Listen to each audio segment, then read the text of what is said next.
All right, so today we are working on translations and reflections of linear, absolute value, and quadratic functions. So the objectives today are to be able to graph. So there's going to be a lot of graphing, writing and describing translations and reflections. All right, sorry about that interruption. So we're doing the transformations, but translations and reflections of absolute value, linear, and quadratic are what we're working on today. So we're going to start with the absolute value. We have these parent functions. So the absolute value parent function, you need to know what the equation is. The equation is y equals absolute value of x. And when you graph the parent function, we are going to use x values of -2, -1, 0, 1, and 2.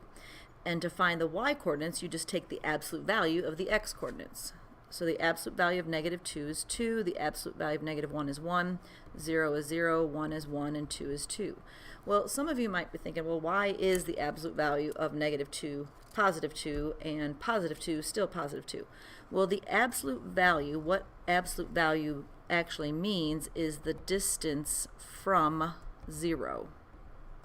So if you think about a number line and you think about where -2 is and where +2 is, they both are 2 spaces away from 0. So that's why the absolute value is +2 for both of them. So if I graph my parent function at -2, 2, -1, 1, 0, 0, 1, 1, and 2, 2, I get nice straight lines on both sides. So there's a constant rate of change on both sides. They're both nice straight lines. Where the parabola or the quadratic function is a little bit different. So if we look at the quadratic parent function, the equation is y equals x squared, and your parent table, if we again use -2, -1, 0, 1, and 2, this time we are squaring each x value to get the y value. So if I square a negative value, I get a positive 4. -1 squared is +1, 0 squared is 0, 1 squared is 1, 2 squared is a +4. So whenever you square the x value, you get a positive y value. And then if I graph it, -2, 4, -1, 1, 0, 0, 1, 1, 2, 4. So it's a nice curve here. So there's not a constant rate of change like in the absolute value. These are nice straight lines. The quadratic is more of a U-shaped. It's going to have a curve to it. Okay, so for both of these, what you're asked to do now is graph the parent function, which we did, then write and graph g of x, which is a transformation of each parent function, and this is the rule that they give you for g of x. So what this is basically saying is that g of x is a function of f of x, but it is you're going to take your x values, and if you know your transformations, this is something we're going to memorize, but anything on the inside is opposite. So, and also anything on the inside is going to affect the x. So if you have an x plus 2 on the inside, you're actually going to be going to the left 2 spaces, and anything on the outside is going to affect the y coordinates. But when it's on the outside, you have to think the same. So inside is opposite, outside same, inside x coordinates, outside y coordinates. So you're going to go up 1 coordinate. So when we describe this, you can't just say left 2, up 1. I would like, you need to be a little bit more descriptive than that. So we're going to, since left and right are horizontal movements, you have to write horizontal translation left 2 units and vertical translation up 1 unit. So those are how you would describe, that's how you would describe the transformation. So if you have the directions describe the transformation. That's what I'm looking for. All right, so like I said earlier, you could, the inside affects the x coordinates. So if you're going to take all of the points and move them to the left 2, that's going to affect these x coordinates. So if you add a -2 to each of these x coordinates, that will make all the x coordinates move to the left 2. Now, once you get good at these translations, you don't necessarily have to do the table. You could simply just shift each of your points to the left 2. But sometimes it does help to have the table to verify. The up 1, so anything on the outside affects the y coordinates, but on the outside it's going to stay the same, so we actually add 1 to each of your y coordinates. So then my new table for g of x, if I apply those, if I add -2 each of the x coordinates, I'm going to get -4, -3, -2, -1, and 0. If I add 1 to each of the y coordinates, I get 3, 2, 1, 2, and 3. So then when I graph those points, -4, 3 will put me right there. And this point is actually, this point, 2 spaces to the left and up 1. If I took the next point and went 2 spaces to the left and up 1, that would put me at the point -3, 2, which is this point here. And then if I took my next point, which is my vertex, and moved it to the left 2 and up 1, that would put me here at -2, 1. If I took my next point and moved to the left 2 and up 1, that would put me at -1, 2. And then my last point, moved to the left 2 and up 1, that would put me at the point 0, 3. So now I have this new graph. And you should always label the graphs. This is G, and for right now we're going to call the parent F.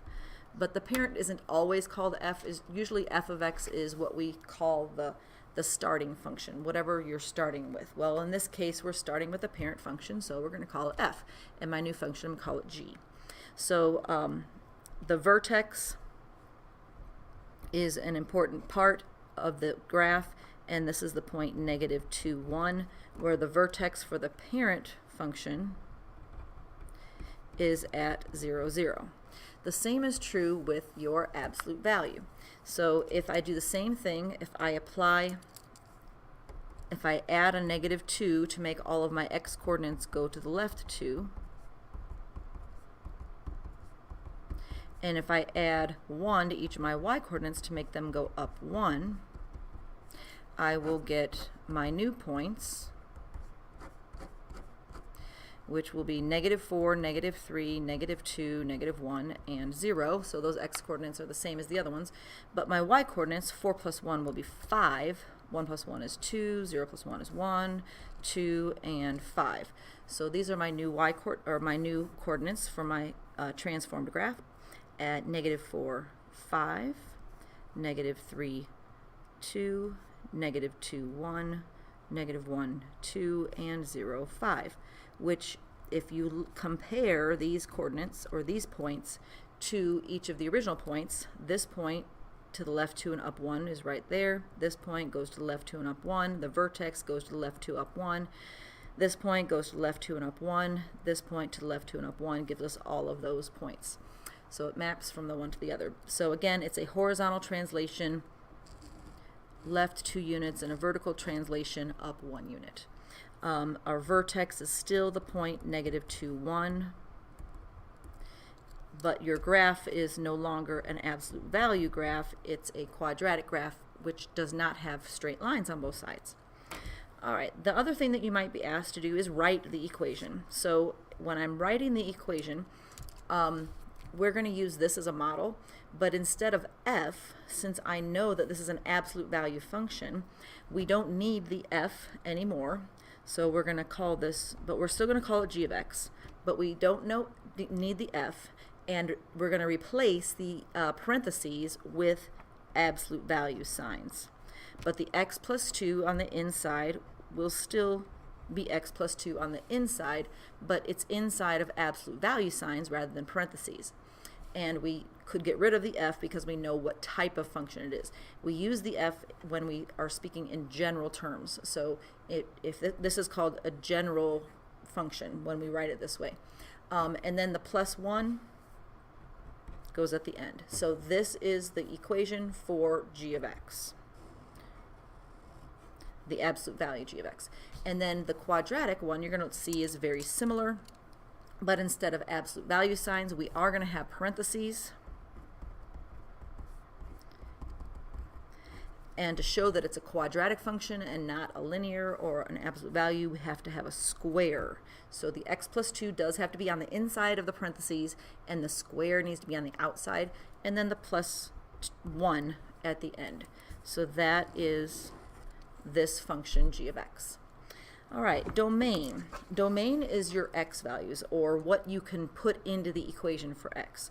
So looking at the graph, you can see that there are x coordinates of -4, -3, -2, -1, 0, 1, and these arrows mean that the graph is going to continue to go to the left and right forever and ever.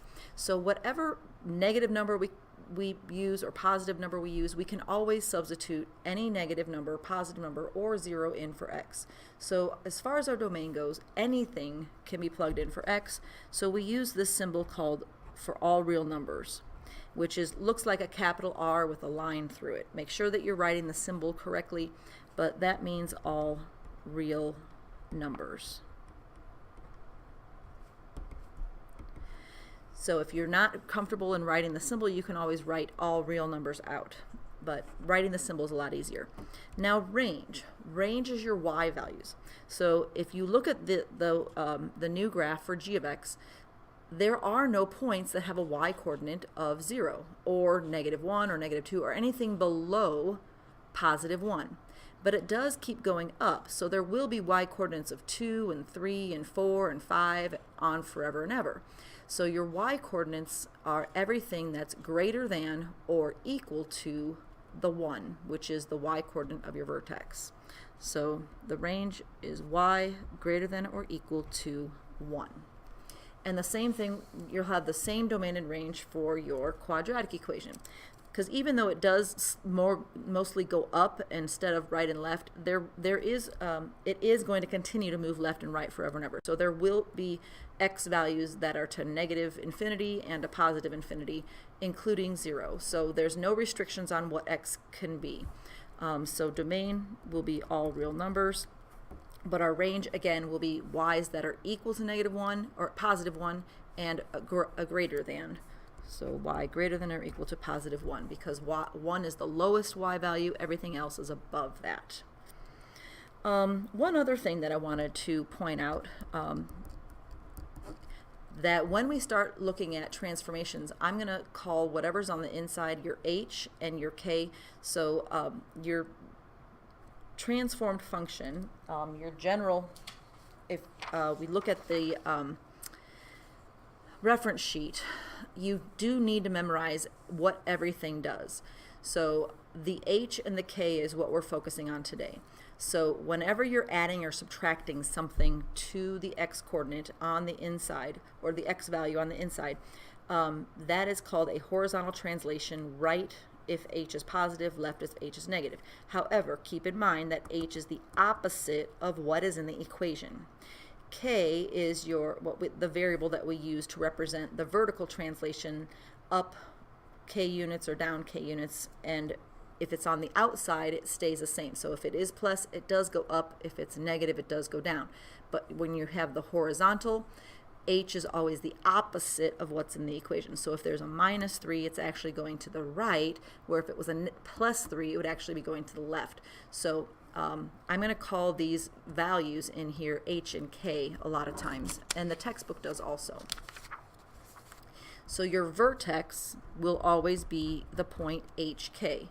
Well, in this case, since it was going to the left 2, h is actually -2 and k is actually a +1.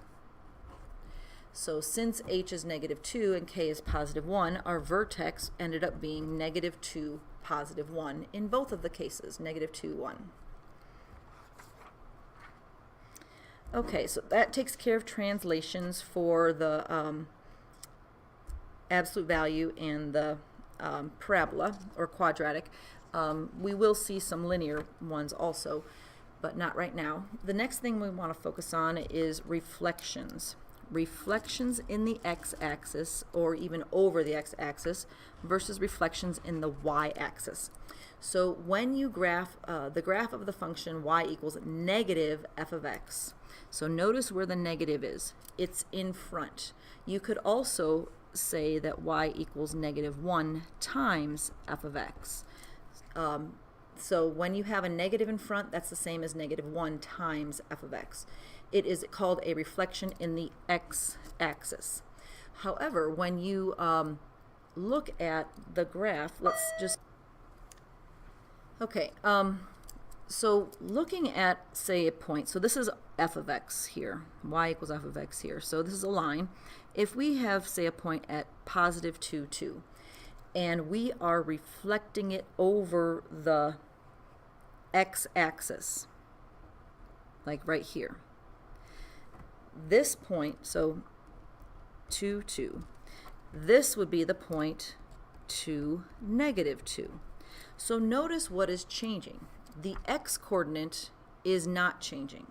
The y-coordinate is what changes. So earlier I said anything on the outside affects the y-coordinates, anything on the inside affects the x-coordinates. This is one thing that's a little bit tricky though, because we're reflecting over the x-axis. So a lot of students, they see x-axis, they think it affects the x. It does not. So your reflections, you've got to remember that if you're reflecting over the x-axis or in the x-axis, it's going to change the y-coordinates, not the x-coordinates. So the y-coordinates change, not the x-coordinates. Okay, so if we ever have to graph these things, you can do that by multiplying the output values, which are your y-coordinates, by -1, and that's going to change all their signs. If you have a reflection in the y-axis, so I'm going to use a different color here, so reflecting in the y-axis actually affects the x-coordinates. So the x-coordinate. All right, I keep getting interrupted. So the x-coordinates change when you are reflecting over the y-axis. And just like I said earlier, anything that's on the inside with the x affects the x-coordinates. So you've got to remember, reflections in the y-axis, the negative goes on the inside with the x, and it's going to affect the x-coordinates. So if we again look at that same point at +2, 2, if I'm going to reflect it over the x-axis, that's going to put this point then at -2, 2. So if you notice, it's the x-coordinates that change, not the y's. And this here is supposed to say y equals, not negative, f of -x. So this line here is representing y equals f of -x. And then down here, I didn't notice earlier, but this line is y equals -f of x. So this line here is y equals -f of x. All right, and so when you are graphing these things, you're going to want to multiply the input values, or the x-coordinates, by -1, which will change their signs. And as you can notice, 2 becomes -2. All right, so then we're going to, the next page, we're going to practice some of these things. So we've got, this is the general notation. So when you see this, this is telling you what to do with the function. So the negative that is in front, since it is in front, it's going to affect the y-coordinates, or basically you think on the outside. So this negative is on the outside, this 2 is on the outside. So both of these are going to affect the y-coordinates, but it is actually a reflection in the x-axis. So reflections in the x-axis affect the y-coordinates. Okay, so that negative, that's what that does. The -3 in here, that's your h value. but remember h is always the opposite of what's inside, so h is going to be a positive 3, which means that it's going to be a horizontal translation right 3 units, and the plus 2 at the end is our k value. That does not change. Only things on the inside change. The outside does not, so it's a positive 2. But again, because it's on the outside, it's going to affect the y coordinates. It's going to be a vertical translation up 2 units. So we're going to apply all 3 of these transformations to the linear function, the absolute value function, and the quadratic function. So the first thing I'd like for you to do is start with the parent. So I'm going to make the parent in pink. So the parent linear function is y equals x. The parent absolute value function is y equals absolute value of x. And the parent quadratic function is y equals x squared. So if you want to do the tables, that's perfectly acceptable. Some people may need them or like to use them at least in the beginning while you're getting to know this stuff, and then maybe towards the end you don't need to. Oh, I forgot I have room down here to do the tables. Anyway, well, I'll do the line here. But again, for each of these parent tables, if you plug in -1, negative 2, -1, 0, 1, and 2, that's your best bet as far as substitution goes in your parent function. I'll put my absolute value function down here. And again, you're going to use the same x coordinates, -2, -1, 0, 1, 2. And then your absolute value of each of these are 2, 1, 0, 1, 2. So notice they're always positive. When you have your linear function, the y coordinate equals x. So whatever x is, that's what y is going to equal also. So if x is 2, then y is, or if x is -2, y is -2. If x is -1, y is -1. And then you got your 0, 1, and 2 also. So if I graph those points, -2, -2, -1, -1, 0, 0, 1, 1, 2, 2, that gives me those points there, which gives me that point. And then here, the -2 to all of those, -2, 2, -1, 1, 0, 0, 1, 1, 2, 2. So you can see the difference between the equation and the graph. So they both are linear in nature because they have a constant rate of change, but the absolute value has a vertex and it changes, it changes direction there, where the linear goes both directions. Your quadratic, again, if we use the same x coordinates, -2, -1, 0, 1, and 2, but this time we square those x coordinates, which gives us 4, 1, 0, 1, and 4. So your parent function for the quadratic, -2, 4, -1, 1, 0, 0, 1, 1, and 2, 4. All right, so you can see the difference in their graphs, the equations, but now as far as writing these, graphing and writing these new equations, they're going to look very much alike. I'm going to start by writing the equation. So they're all going to have the negative in front, they're all going to have an x - 3 on the inside, and they're all going to have a +2 on the outside. The only difference is that the x here is just to the first power. There's no parentheses. So when I write my new function, my g of x function, I will have a negative on the outside. I will put parentheses around the x - 3. So notice that it's going to look similar to this, but I don't need the f anymore since I know that it's a linear function.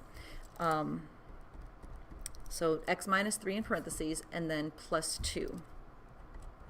With the linear function, because it's to the first power, anything to the first power is itself, we could simplify this by distributing the negative and making this equation now, putting the equation in slope-intercept form, which is what we normally see lines in. So the negative times the x will be -x, negative times negative is +3, and then +2 will give us -x + 5.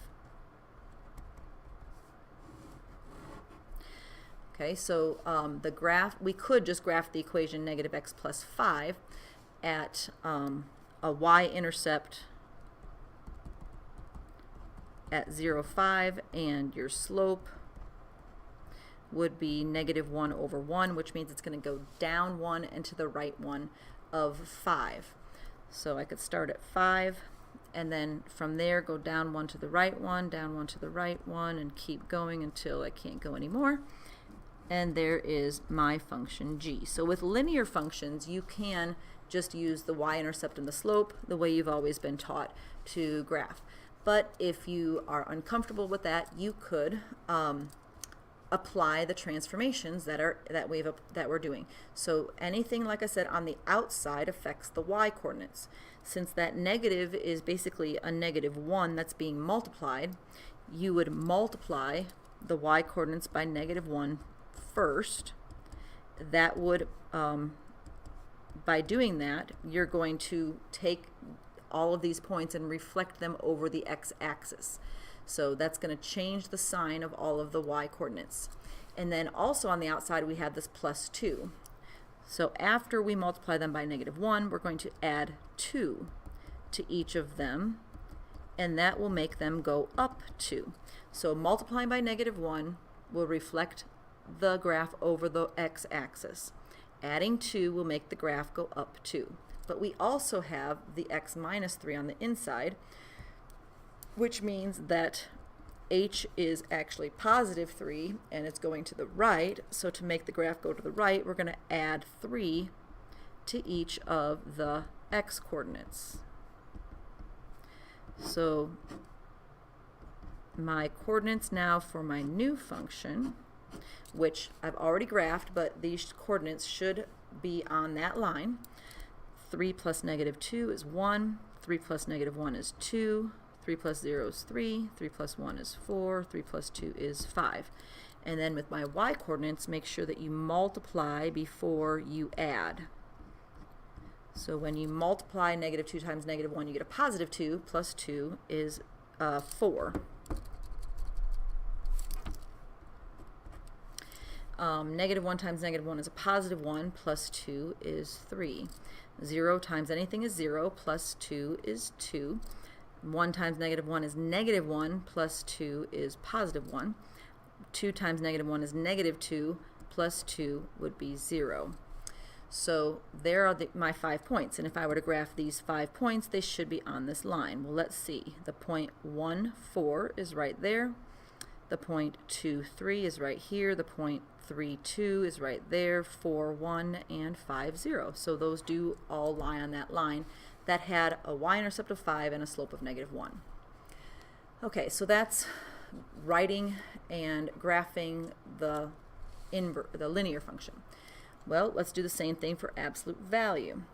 So for absolute value, we're still going to apply the same transformations. We're going to add 3 to all the x coordinates, which is going to make the graph move to the right 3.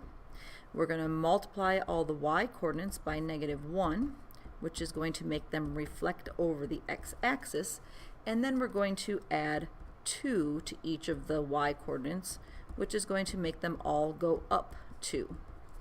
And then that will give me some new coordinates here for g of x. And then I'm going to separate that here.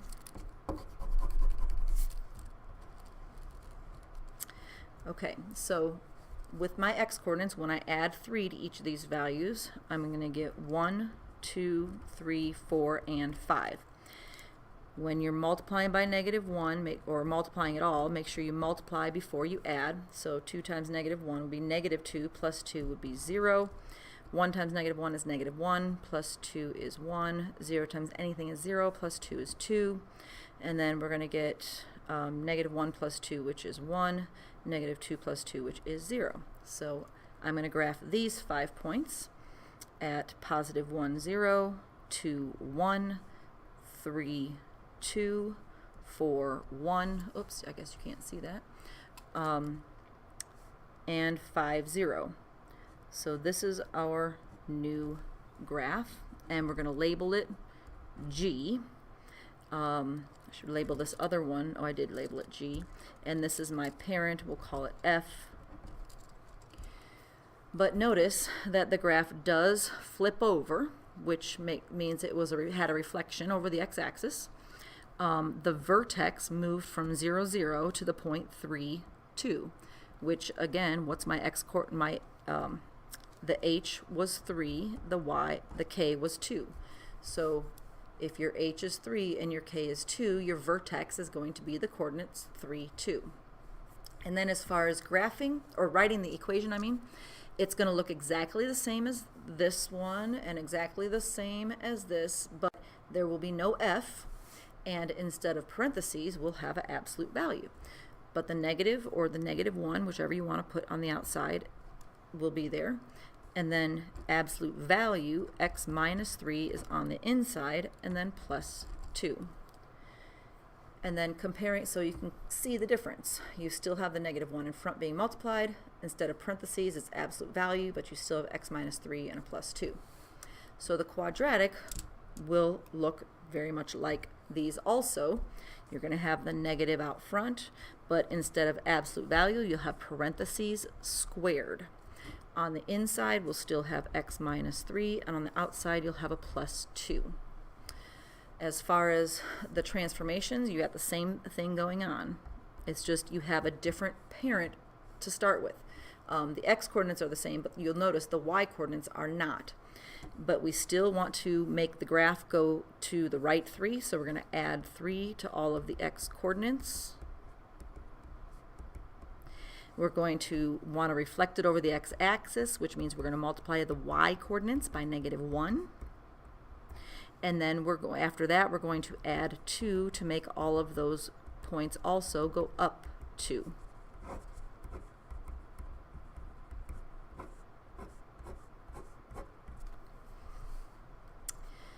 So when I add 3 to all of my x-coordinates, I get 1, 2, 3, 4, and 5.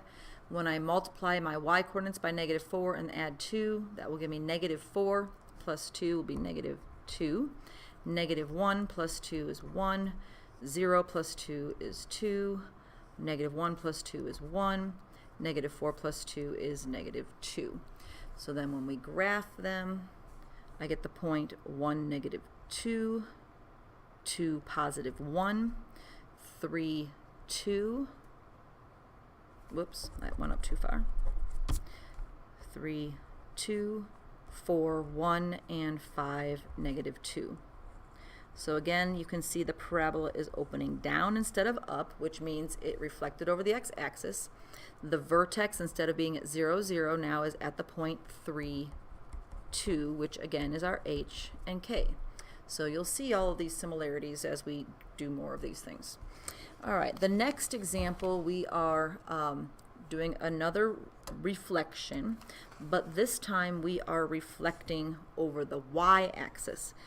You see how the negative is on the inside? That is different than the negative being on the outside. So when the negative is on the outside, it's a reflection in the x-axis, but it affects the y-coordinate. If you have a negative on the inside, it's a reflection over or in the y-axis, but it's going to affect the x-coordinates because it's on the inside.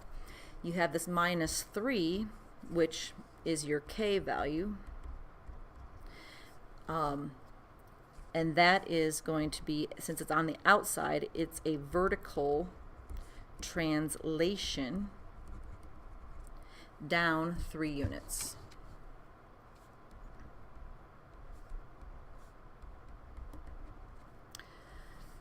Okay, so we're going to start again with the parent functions for all 3 of these. So the linear function, again, is y equals x. The absolute value is y equals absolute value of x. The quadratic is y equals x squared. When you graph the parent, I'm not going to do tables this time. I think by now you should know how to graph the parent. We've done it enough. And then your absolute value would be at -2, 2, -1, 1, 0, 0, 1, 1, 2, 2. And then your quadratic will be at negative 2, 4, negative 1, 1, 0, 0, 1, 1, 2, 4. And it's going to be more of a U shape rather than the V for the absolute value. If we were going to write the equation, so again, this is our general notation. The negative is going to go on the inside with the x, and then you have a minus 3 on the outside. So your linear equation is to the first power, so negative x to the first power minus 3. And if we simplify that, it would just be the same thing, basically. Negative x to the first power is negative x minus 3. So again, I'm going to continue to graph lines using the y-intercept and the slope. So the y-intercept is negative 3. My slope is negative 1, which means from that point I'm going to go down 1 to the right 1, down 1 to the right 1, or up 1 to the left 1.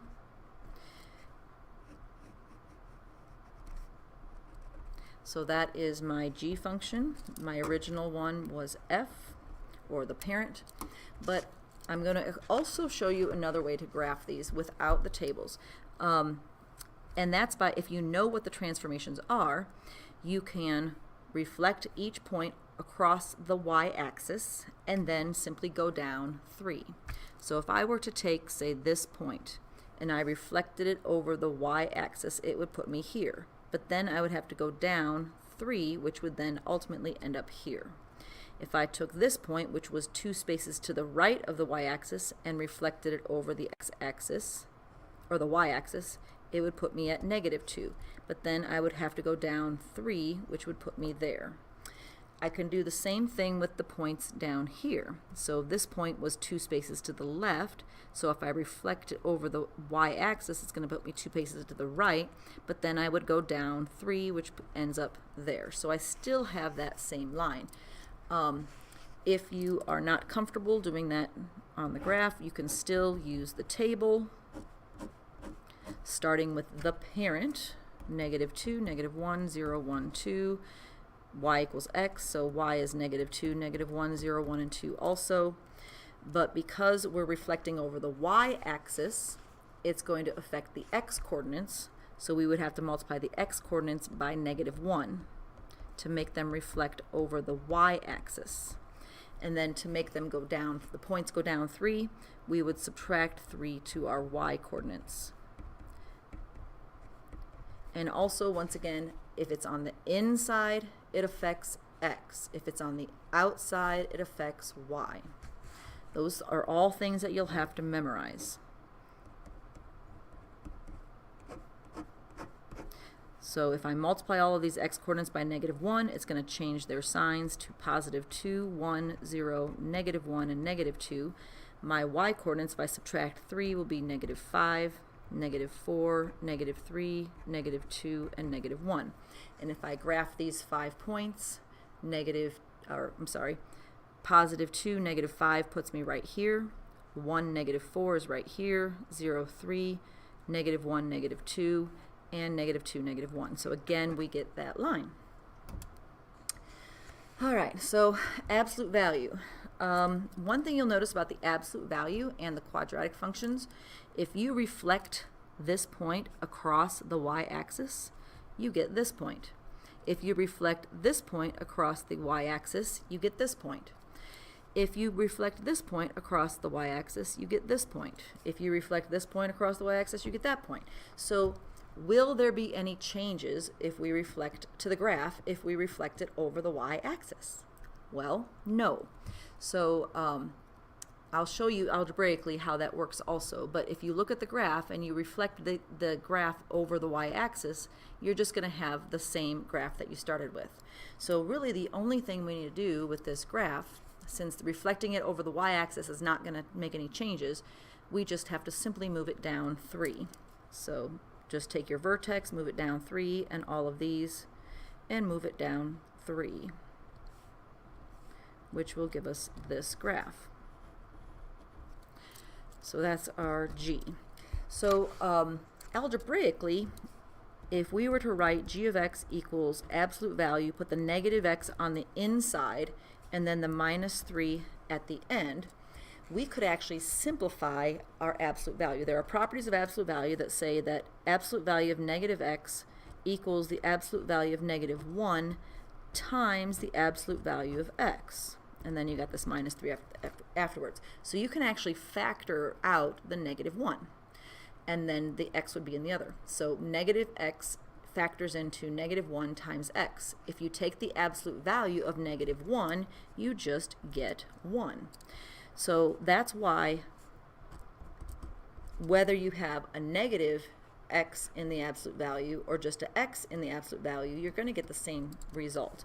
So if we simplify our equation, we just get negative x minus 3.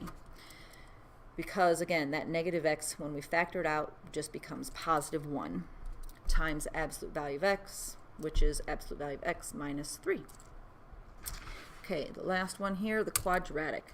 Again, if you look at this point or this point, if you were reflecting it over the y-axis, it would not change. If you reflected this, or it would just go, the graph wouldn't change. If you reflect this point over here or this point over there, you get the exact same points. So the reflection over the y-axis is not going to make any changes to this graph. But this is how you would write it. You would put the negative x on the inside, squared, and then minus 3. But again, if we simplify, just like when we simplify the negative x here, if we factor that into negative 1 squared times x squared, the negative 1 squared is positive 1. So in fact, g of x is going to just equal positive 1 x squared minus 3. So the negative 1 has no effect on the graph. All right, and we've got one more set of notes here to do, one more thing. So write a function g whose graph represents the indicated transformation of f. Now these do not go together. So these three are kind of similar. You have a linear, you have an absolute value, you have a quadratic. And then you have a linear, absolute value, quadratic, but they're all kind of different. So we're writing a function g. That's what our goal is, whose graph represents the indicated transformation of f. Okay, so for this first one, so yeah, I'm going to just kind of separate these so that we don't think that these are related. These first three, you're going to have problems like this in your assignment where you're given a function to start with. So this is your starting function. It's a linear. What they want you to do is reflect it in the x-axis. So if you're reflecting in the x-axis, the negative goes on the outside, followed by a translation 8 units up.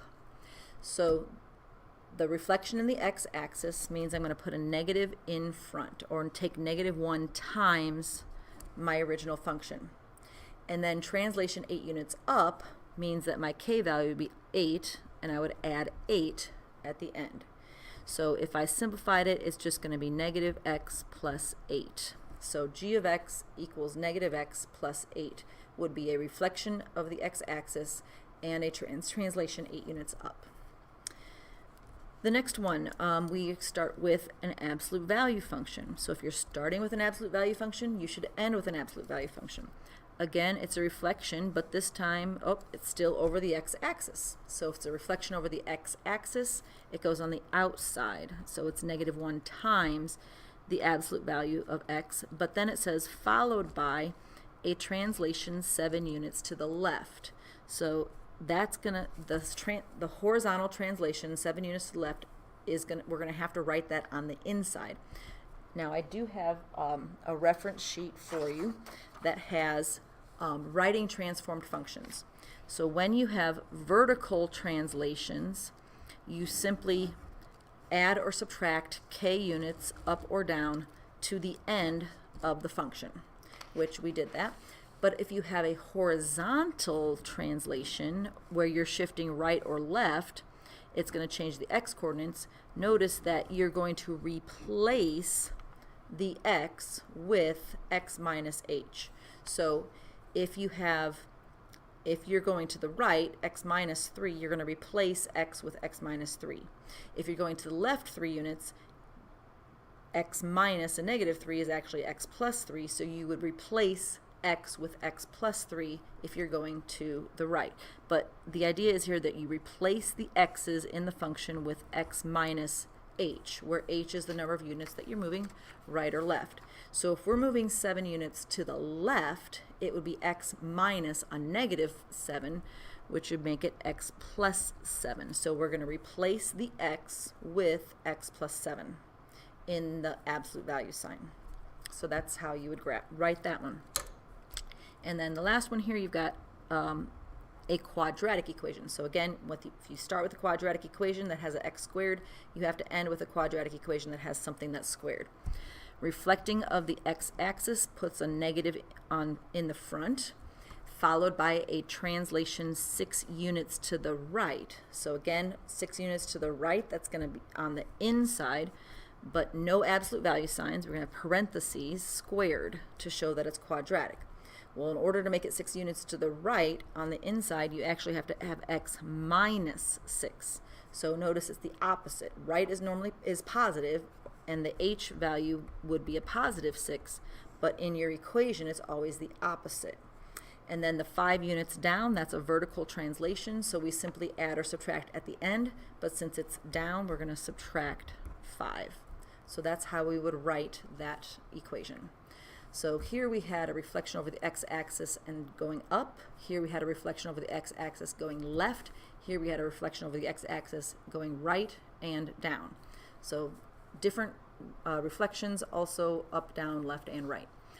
Now the next 3 problems, you're given a graph. And from the graph, you have to write the equation. Well, it's telling you the parent is f of x equals absolute value of x. So what I would suggest is that you graph the parent at 0, 0, negative 1, 1, negative 2, 2, 1, 1, and positive 2, 2. And then compare what's happening.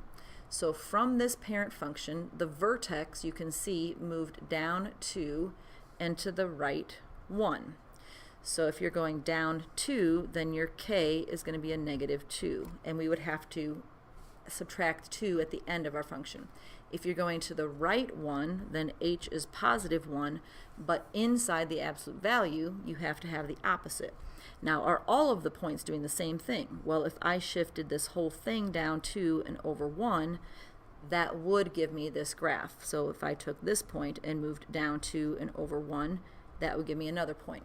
So there's no change in the shape. We're just simply moving it down 2 into the right 1. Or you could say right 1 down 2, same thing. But how do we write our function now? Well, instead of just absolute value of x, it's going to be absolute value of x minus 1, because we're going to the right 1, and it's always x minus your h. So on the inside, it's always the opposite of what h actually is. But the minus 2 goes at the end. So that's your equation. For the next one, the linear function, if we graph the parent at 0, 0, 1, 1, 2, 2, negative 1, negative 1, negative 2, negative 2, that gives us that there. Now with lines, I'm not going to necessarily talk so much about the transformation because you should be able to write an equation of a line from your y-intercept and your slope. So if you look at your y-intercept is the point 0, negative 1. So, and then your slope, since it's going down to the right, it's down 1 to the right 1, so your slope would be negative 1. So negative 1 x minus 1. So you're putting your slope in front of your x coordinate, and then your y coordinate is, your y-intercept is negative 1. All right, the quadratic. Again, graph the parent at 0, 0, 1, 1, 2, 4, negative 1, 1, and negative 2, 4. So one real obvious thing here is that it's going, the new graph is going down instead of up.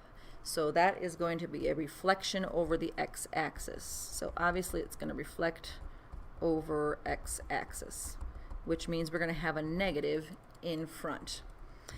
But then your vertex also, so let's do this one more time. So if I took my parent and I reflected it over the x-axis, and I took this point and reflected it over the x-axis, that would give me this graph here.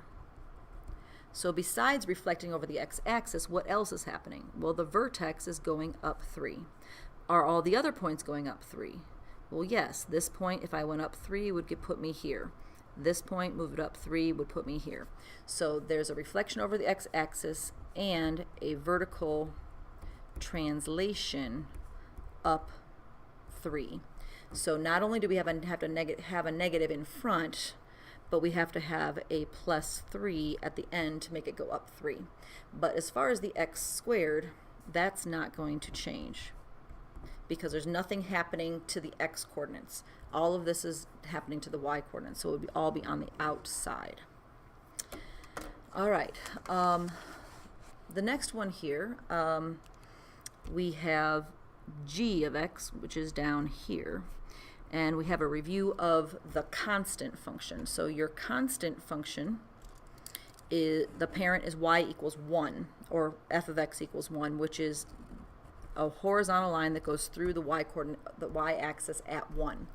So from here, it's actually going down 1, 2, 3, 4.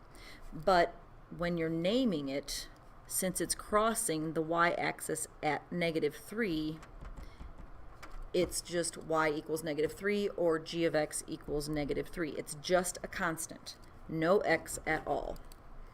So we did some of those yesterday. The next one, again, is a quadratic. So if I graph the parent and compare the changes, so the shape stayed the same, but your vertex is simply moving to the left, 1, 2, 3, 4. So if you're moving to the left 4, instead of x squared, in parentheses, you're going to have it would be x minus a -4 squared. But because you're subtracting a negative, it makes it plus 4. But don't forget your square. So there's your equation for that one. And then one more here, we'll be done with our notes. The vertex is up there. Your parent would have started out here. So you can see it's reflected over the x-axis, which means we'll have to have a negative in front. Your vertex is going to the left 2, which means inside of the absolute value, you're going to have an x plus 2, because it's x minus a negative. And then it's also going up 1, so you have a plus 1 at the end. All right, so hopefully that made sense, and a lot of this was reviewed from what you had in Integrated 2. Thank you very much, and make sure you get all of your homework done.